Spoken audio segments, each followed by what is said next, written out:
Welcome, marketing chefs. I've got something truly special cooking in our Omni-Channel oven today. Marketing Kitchen TV Q&A Live, episode number 11. Up next in the Marketing Kitchen.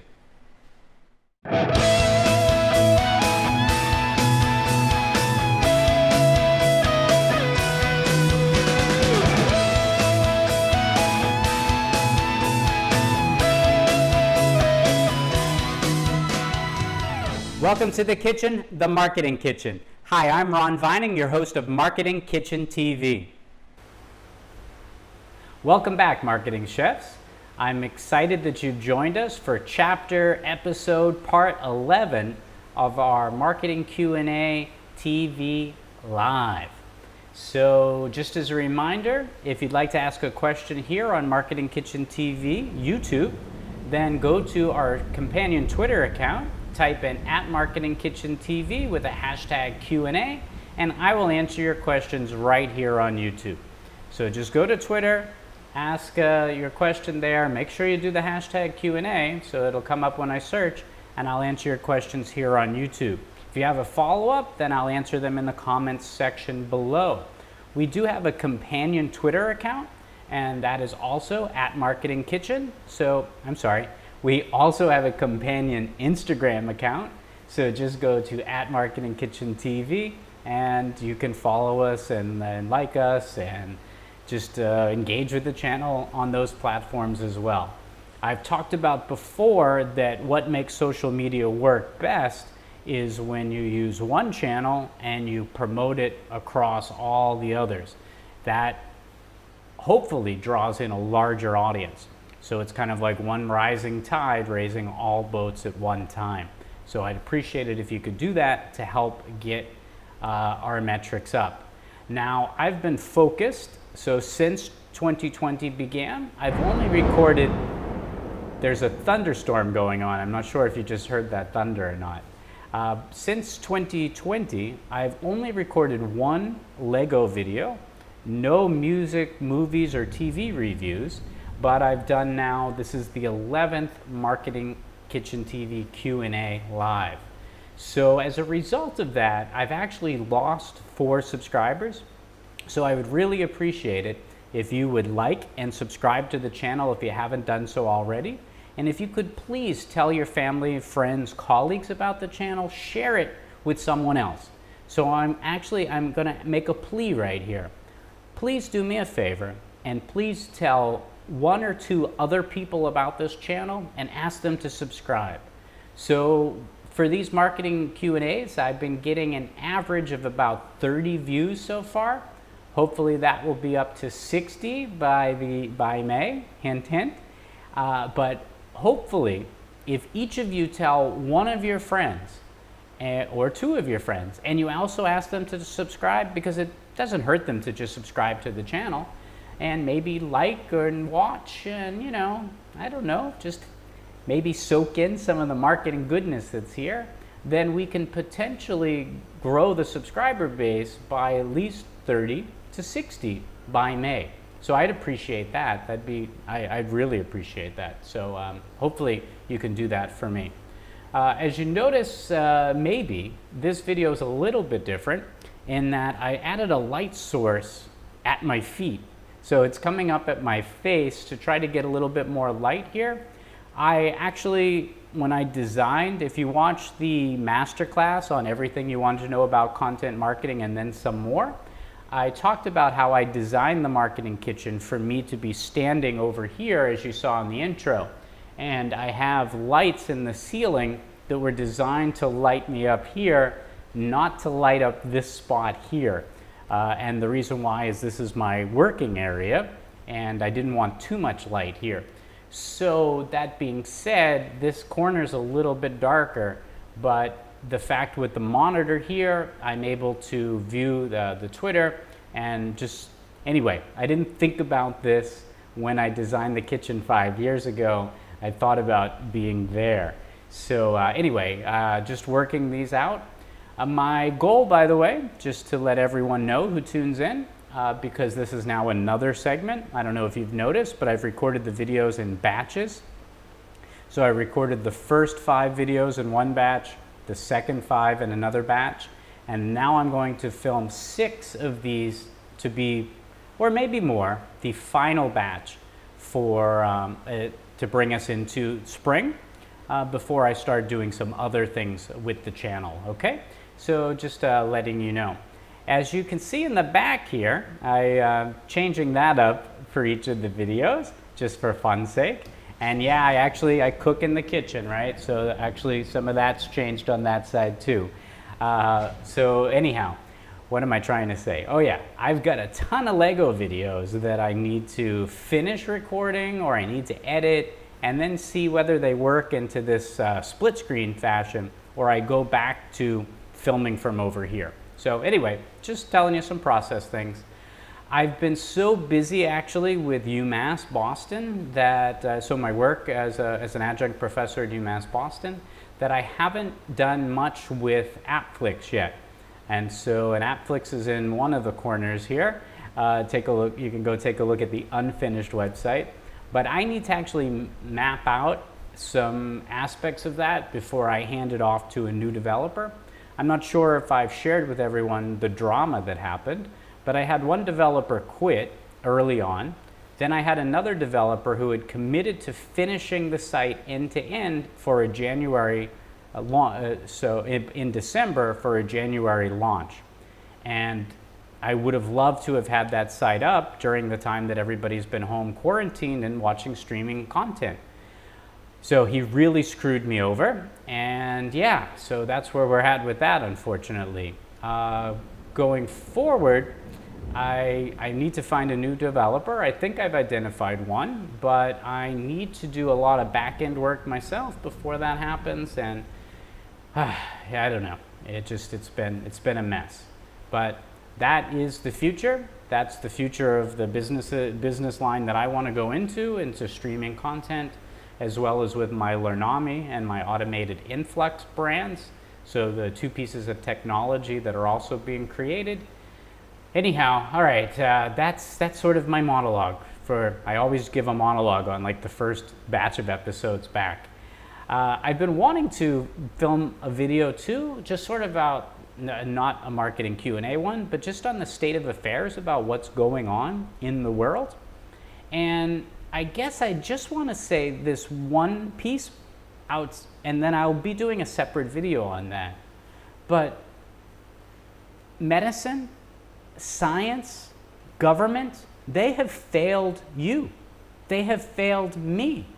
There is no reason for the shutting down of the global economy. There's no reason why America should have shut down its economy. The models are wrong. I've been calling doctors and scientists, meteorologists, and the reason why I've been calling them that are because they modeled this virus just like how the weatherman tells you that a blizzard is coming. And then you get a new shovel, you buy sand. So for those of you that don't live in cold climates, you don't know what I'm talking about, but I do, coming from Boston.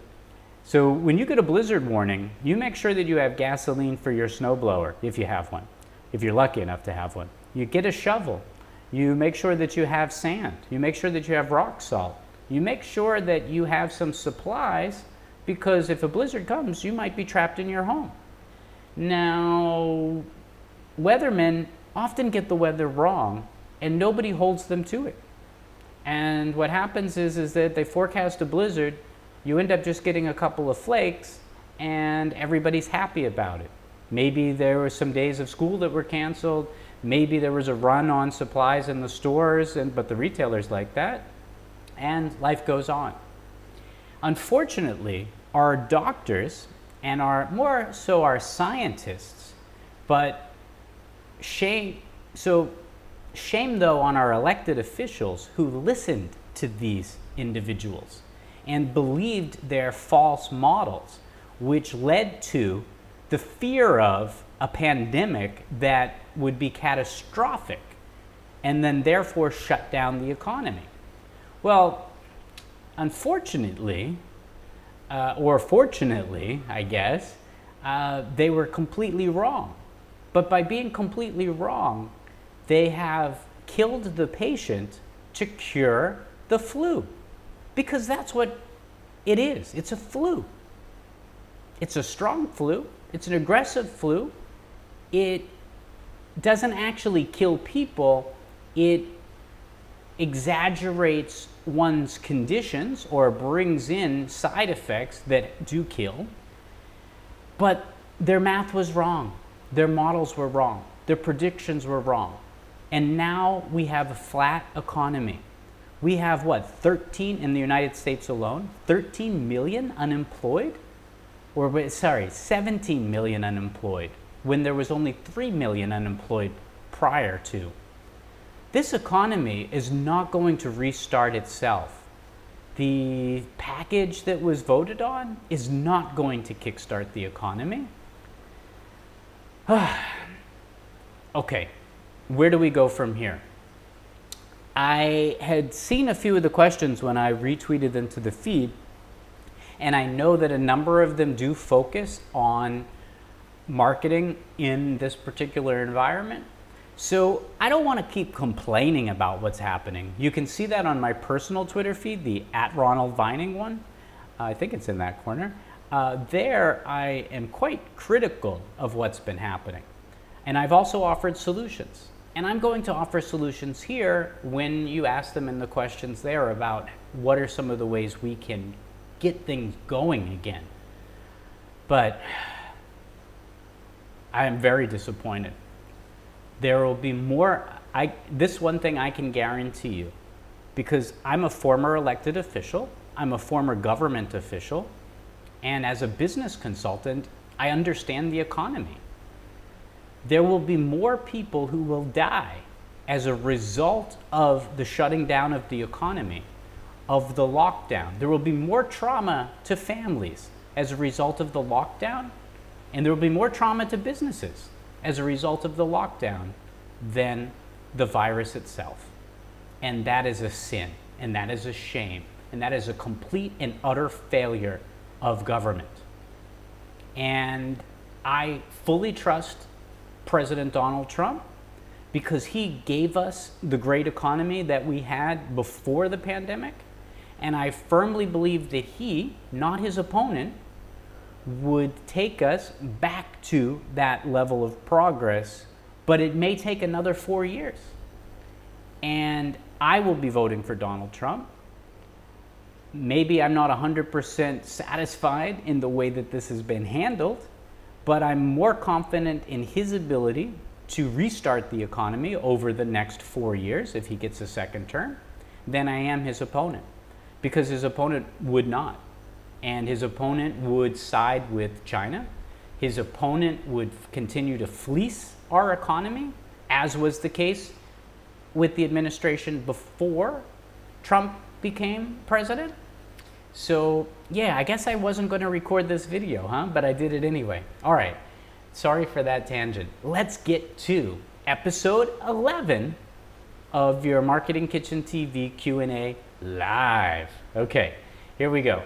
Danielle, you've been smiling right here as I went on that extended monologue. Thank you for your patience in waiting. All right, companies will continue to personalize their ads and products differently towards each consumer. Read more to find out. All right, so there's an article here from Forbes. And if anybody wants to see what these companion articles are that are being shared, you can go to the @MarketingKitchenTV Twitter feed and find all of these sources here as well as a further resource. Yeah, before I answer your question, Danielle, someone in Indonesia was messaging with me this morning and asked me if I had targeted my channel to Indonesians and who is my target audience. And me being a marketer, I didn't give the answer that one would expect, but I said anyone. So really, Marketing Kitchen TV is for anyone. I'm not targeting one geographic location. I'm not targeting one industry. I'm certainly not targeting B2B versus B2C because I do both. I talk about both. I love doing business in both of those lines of work. In fact, I've been offered a piece of work in Shanghai, and the piece of work that they offered me, it was a big tech company, and they offered me the work at the end of this month, and I honestly don't think I can. So here we are in the middle of what we're in, right? I have no current projects other than my own, and I get offered a piece of work in Shanghai, but in order for me to go to Shanghai and I come back to Singapore, I'd have to be in quarantine, not even at my own home, at a facility for a minimum of 14 days, even if I test negative. So yeah, this lockdown, these quarantines, it's nonsense. What was I going to say? Yeah. So I'm not targeting any particular market, not targeting any specific segment, but Marketing Kitchen TV is for anyone. It's for everyone, because I cover all things marketing, does no distinction between digital versus traditional, and then we cover entertainment like Star Wars and Lego and all things streaming.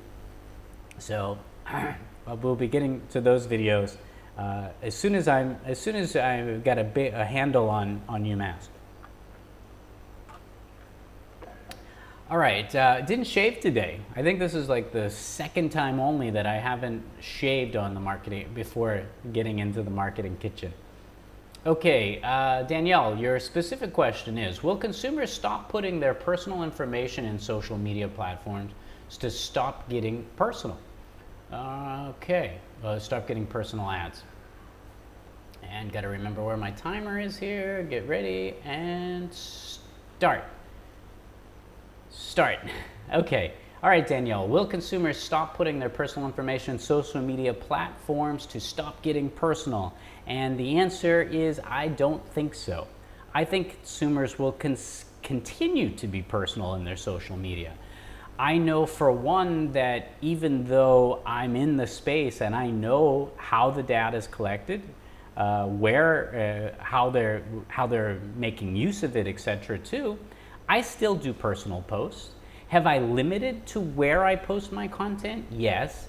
So I'm not posting, so for example, on WeChat, I have limited now my WeChat to strictly business.